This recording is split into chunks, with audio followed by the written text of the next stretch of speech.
Hi everybody, my name is Iman Elbana. I'm the owner of Contrive. Welcome to my channel, or welcome back if you've been here before. This video is to make an accordion wallet. I love making these. They're so easy to make, such a fast sew, and they do great in shows and markets. First market I took them to, I had 18 and I sold out. That's how, and literally one of the fastest and easiest ones you can make. So I want to thank Lori from Wild Pony Designs for allowing me to do this video, and she and Barb did a great video. I have a few maybe tricks that I have learned making a lot of these. I wanted to share. Hope it's useful to somebody. Let's get started. So, supplies. You will find all the dimensions in the accordion wallet pattern by Wild Pony Designs, and I believe it's sold on geniesbags.com.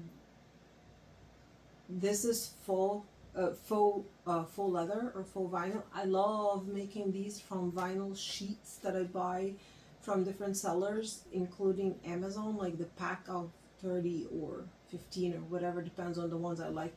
And sometimes they have awesome ones, sometimes they don't, sometimes they do. And I love using this waterproof canvas for the lining.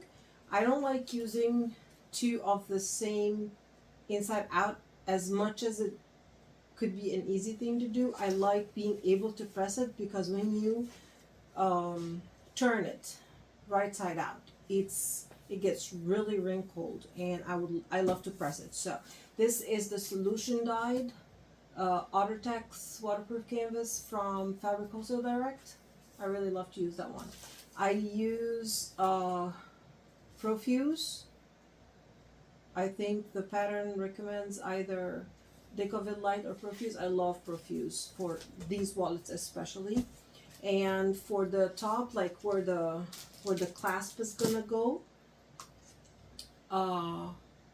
Decoville Heavy, and I make a lot of them, so I have like strips already cut out, a ton of strips. I think I have like a couple more boxes of these, and yeah, they're about 3/8 of an inch by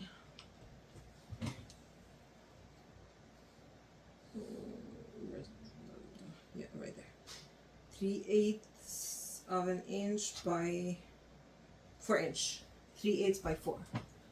And I use 4. I know the pattern, I think it recommends 2. I use 4. I like it very snug in the clasp, but that's me. And when you're using thick, I think it's because I'm using a thinner lining, that's why I use 4 maybe. But again, I like it to be really snug in the clasp, and this is the clasp. I got some from Amazon, and I got a ton from Alibaba, which I like very much.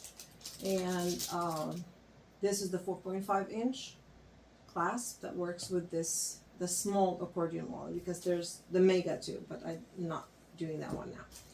And this is my label, the screws for the clasps, and these are rivets for my labels. And I'm gonna pause, interface, and come back. So I'm back. I'm done interfacing, and I added the strips, the Decoville Heavy strips, top and bottom. I want to share something. A lot of people don't like Profuse because they say it's very hard to get it to stick properly. The only thing is you have to kind of either use steam or spray it a little, and that's what I do. I don't use steam. I just spray it just very lightly, and it really fuses awesome. I've never had any issues with it coming off. And I use a heat press, but I don't know, an iron I think would do the same thing. Same thing for the Decoville. I spritz it with a little bit of water and press it, and I've never had any issues with it coming off. Now, I hope this is a better angle than my hydro bag video. Had a lot of mistakes in that video, and everybody was so nice and told me I did a good job, which I appreciate very much. I know there was a ton of mistakes and my hand was in the way most of the time. I hope this angle is a lot better. Okay, so we're gonna sew at 1/4 inch seam allowance.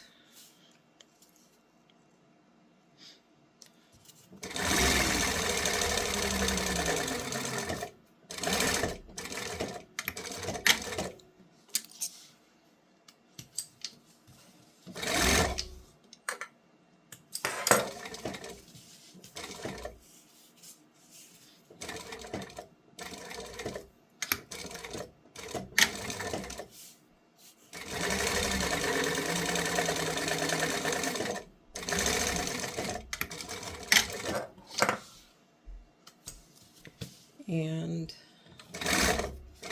the two pieces are attached. Now, turning inside out can be a little tough, especially if the faux leather or the vinyl you're using is thick or textured like this one, and it can be a pain.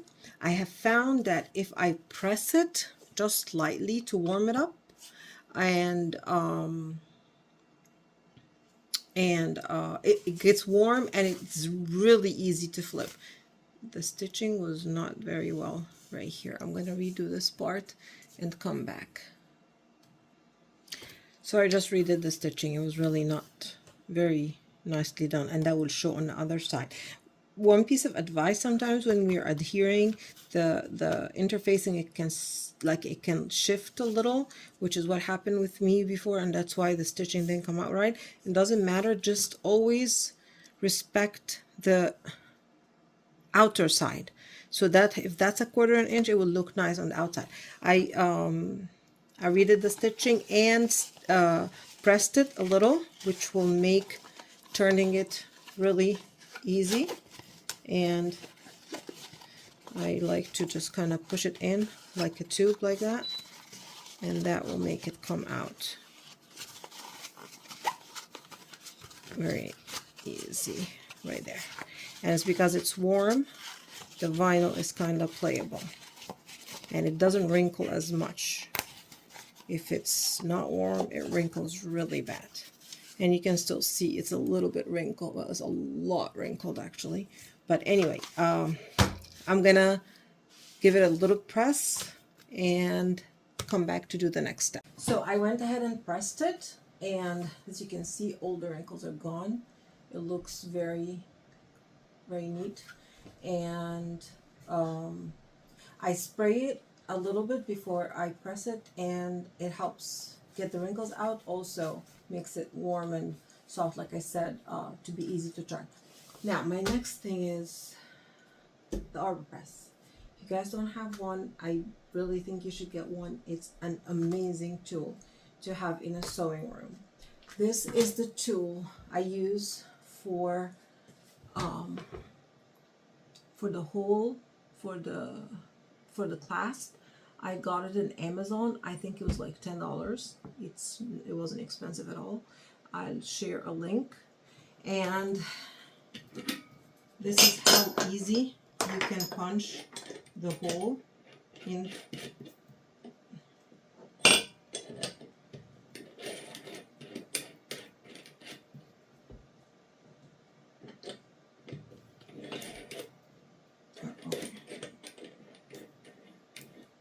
I was loosening instead of tightening.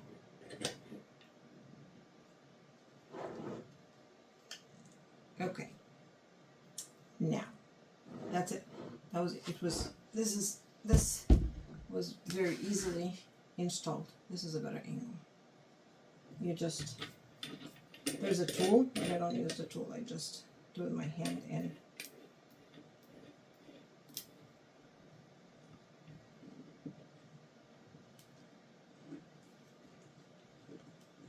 there you go. And this is an old cutting board I got. I think was a utility knife set, not very expensive at all. You could use cardboard, but I like to use this here. and I made a template that has the hole placement and my tag placements, I can get them both done at the same time. So I put it on.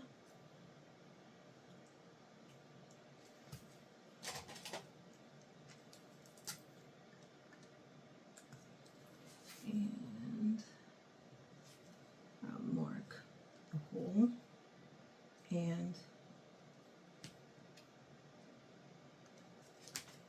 my rivets for my tag placement all at once. And it's really that simple.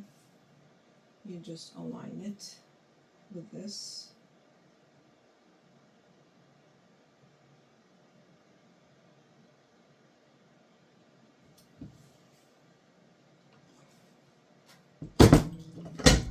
That's it. You got it through and through. One press. That's why, sorry, I love the Arbor press. And I like to cut the top part off, that top part, like right there, because I think sometimes because it's very thin, it can sag a little. These are not the best scissors for that, but I just cut them off like that. Is this showing properly? Yep, right there. And that's it. And then the hole for my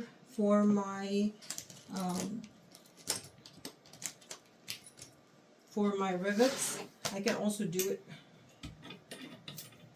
with the Arbor press.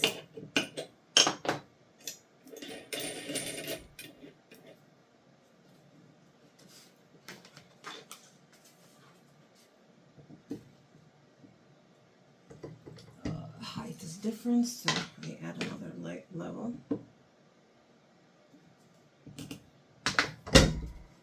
And that's one.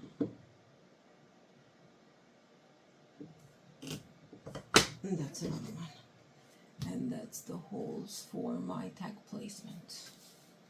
So I figured out what the problem was. I had some excess interfacing, so when I put the template I made, the holes were shifted just a little.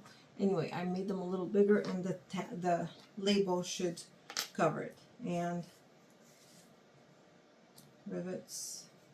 These are 6mm rivets, and I'm gonna set them also with the Arbor press, which is why I really love this thing so much. And it's such, I have a professional press, but the changing of the dies and the price of the dies is so expensive, and then switching them around was not easy, and I never liked it. And you have to pull the handle to the back, which was awkward to me. I don't know, it wasn't very comfortable. This thing, I am in love with it. And most of the tools are inexpensive. Like I bought this, the oval puncher, hole puncher, for like $10. I bought, these were a little more expensive, but I think they're still worth it.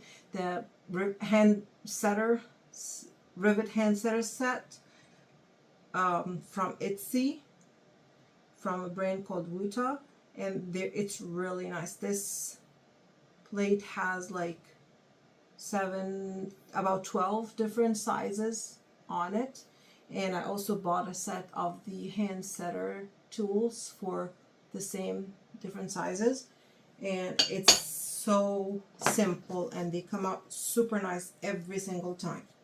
And also on the Arbor press.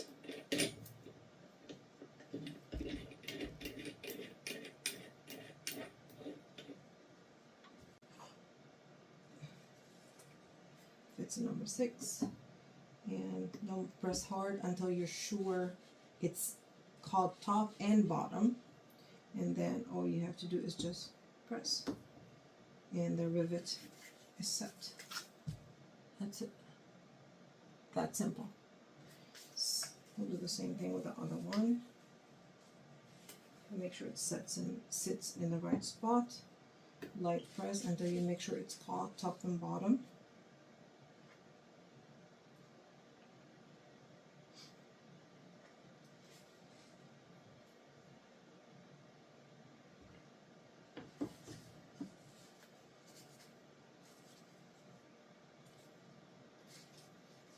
And that's it. My label is there perfectly. Now the next part would be to put the accordion insert, and I go about 3/4 of an inch from the top,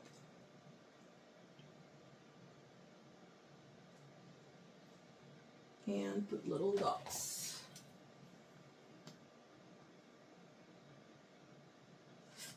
Same thing here to make sure it's in the right spot.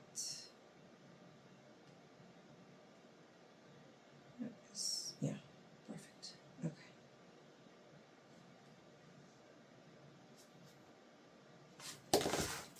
And we do these.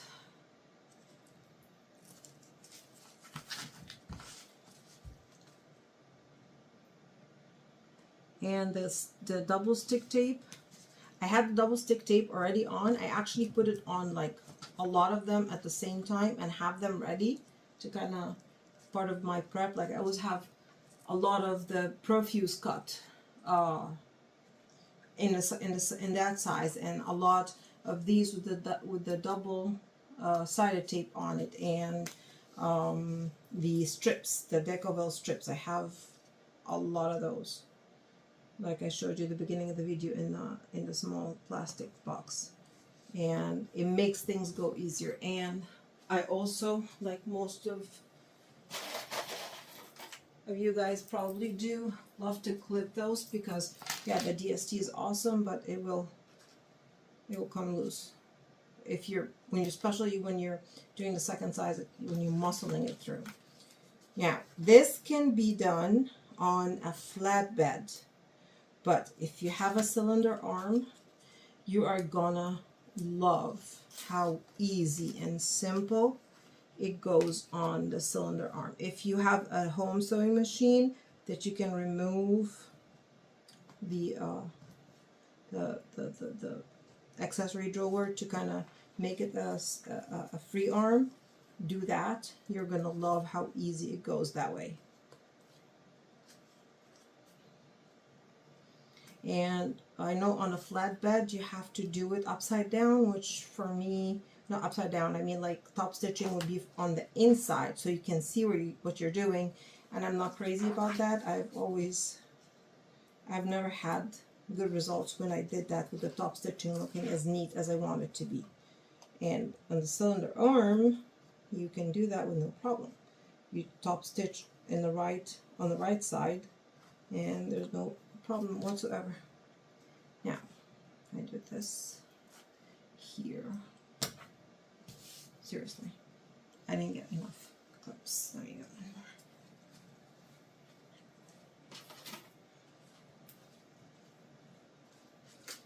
And we're literally almost done. I am gonna switch the camera to the cylinder arm. I know I'm looking very weird with the glasses. I'm not used to them. I'm new to glasses, which is so weird because my near sight is really bad and my far sight is apparently really good. So for my age, of course, and so I have to look over them when I'm looking far away and look through them when I'm looking nearby, and I end up looking like an idiot trying to do stuff like that. So excuse me. It is what it is. Okay, I'm gonna switch everything to the cylinder arm and I'll be right back. Okay, here we are on the cylinder arm to do the top stitching, and this is why I was saying it's better to do the top stitching on the cylinder arm, is because you can push the insert out of the way and do the top stitching from the right side. That's one thing. The second thing, it's also easy to turn like all around with this hanging down, so I go all around. Now I like to do 2 rows of stitching to make sure this is caught properly. But that's just me. Feel free to do just 1 row. Just make sure to go a little bit further in with it to make sure it catches. And I hope this is a better view than the last video, and my hands are not in the way again. Bismillah.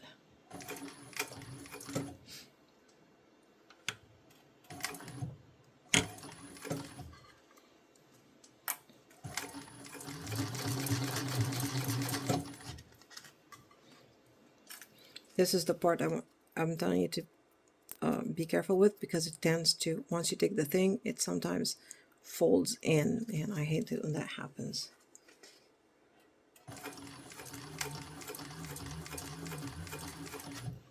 So we take this and make sure with your finger it's still flat.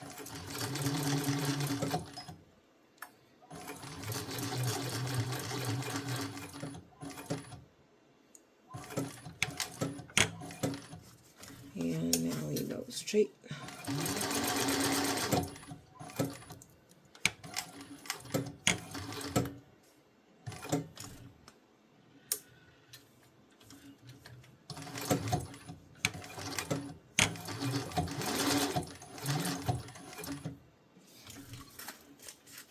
Now make sure you're holding this down with your finger like that, again, to make sure it doesn't fold under.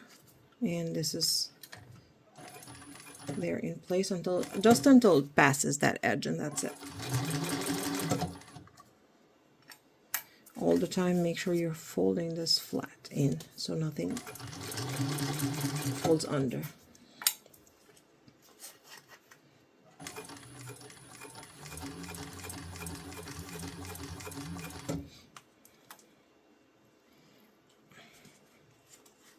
So this one hand is holding it like this, the other, one thumb is holding it that way, and the other is holding it that way.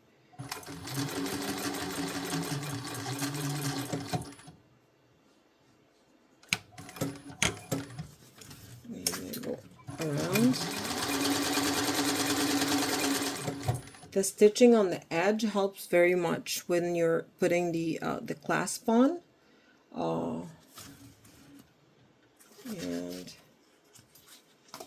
I don't even think I'm gonna do a second row for this one. It really did good catching all the edges. Yeah, I'm not gonna do a second row for this one. And that's it. The stitching part is done.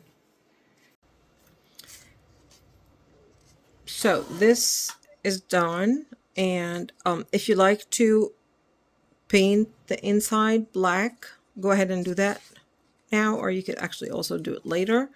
And now this is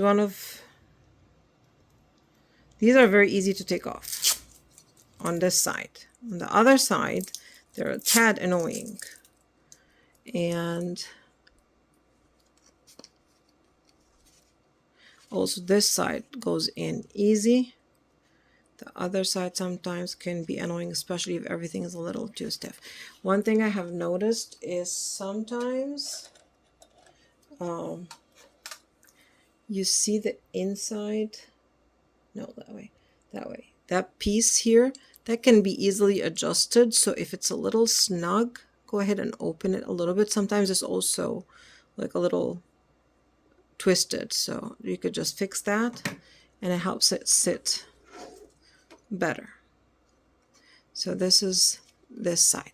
Now this side, I have a trick for it that I've wanted to share. This is a piece of the dollar store placemats, the ones that are like a pack of 2 or something for $1, or $1 something now. Anyway, I love to use this when you have material that is very slippery or thick. I put this up a little bit like that, and it helps this glide in place really easy. Like, these are a little tight. Let me open them a little here. The wings. that cover the sides. These were twisted. Okay. And I put the not so smooth side towards the vinyl so it doesn't stick to it.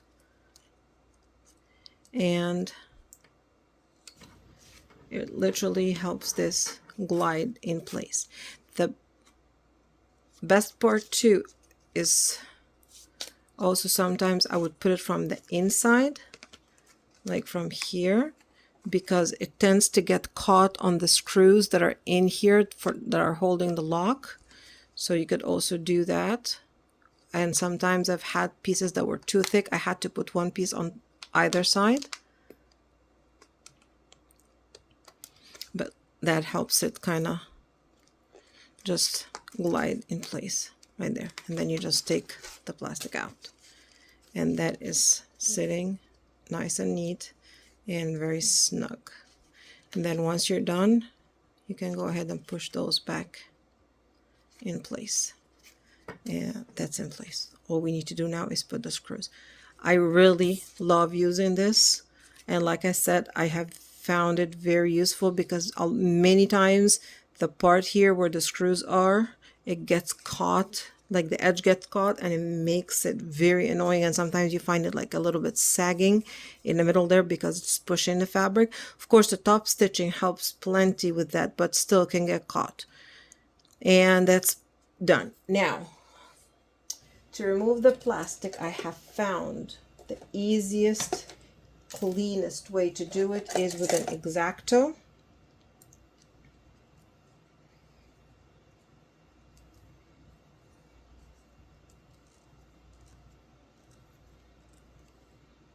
Okay, I get an X-Acto and I go very carefully just around the oval.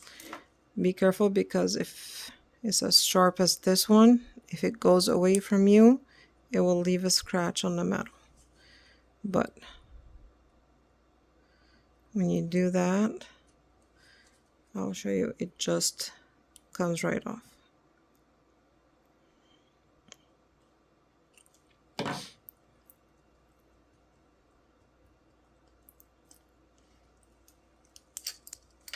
Thank you. I'm making it harder for myself. And that's it. And it didn't leave any plastic pieces floating around or anything. It comes right off. Let's put that back on again. And like I said, sometimes just slide it in the center right there, like that. And put this on.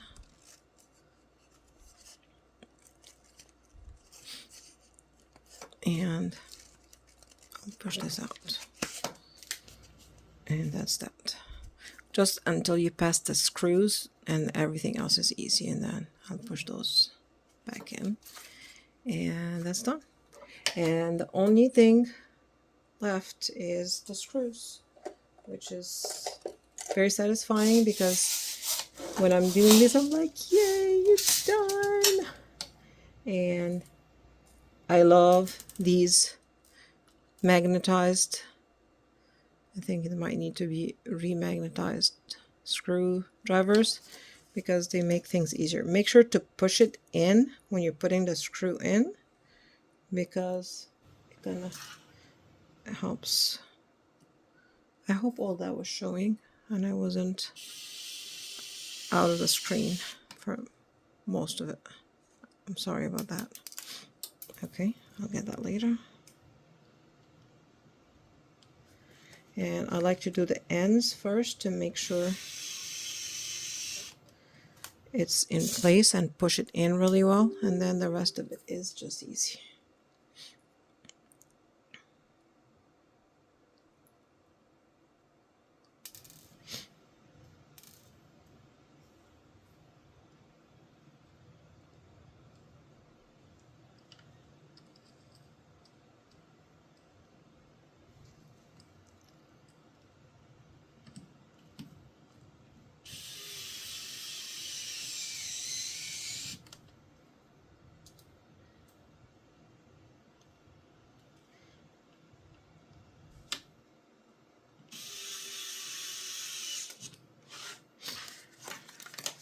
Same thing here.